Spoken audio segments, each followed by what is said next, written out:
Hi hello friends, ఇప్పుడు మొన్న చెప్పిన స్టోరీకి సెకండ్ పార్ట్ అన్నమాట.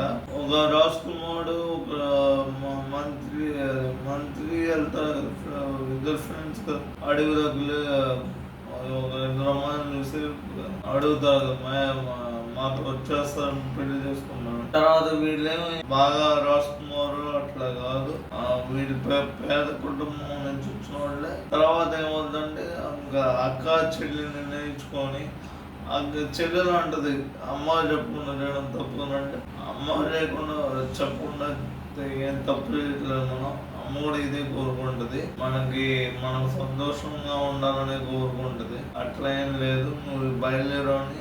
చెల్లెమో మంత్రి పక్కన కూర్చొని మంత్రి గుణం ఎక్కుద్ది, అక్కేమో రాజుగారి గుణం ఎక్కుద్ది. చెల్లెలు ఏం చేస్తుందంటే ఒక గుడ్డ పీసెస్ ఒకటి కట్ చేసి దానంతా వేసుకుని వచ్చేస్తున్నాను. వెళ్ళే దానంతా వేసుకుంటూ వెళ్ళిపోద్ది. దాని తర్వాత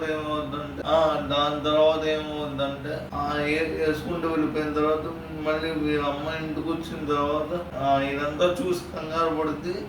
తర్వాత గుడ్డ ముక్కలన్నీ ఒక లైన్ ప్రకారం వెళ్తూ ఉంటే ఆ టౌన్ లోకి వెళ్తూ ఉంటే, దాని తర్వాత ఒకసారి ఆ గుడ్డ ముక్కలను ఫాలో అవుతూ టౌన్ లోకి వస్తుంది అనమాట. టౌన్ లోకి వచ్చిన తర్వాత రాజమోహనంలో నుంచి కిటికీలో నుంచి అమ్మని చూస్తుంది అనమాట.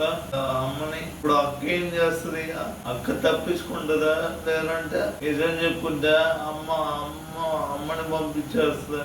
చూడాలి ఫ్రెండ్స్ ఏం చేస్తుందో. అదే ఫ్రెండ్స్ కి ఇంకో పాటతో మేము ముందుకు వస్తాను. Bye friends.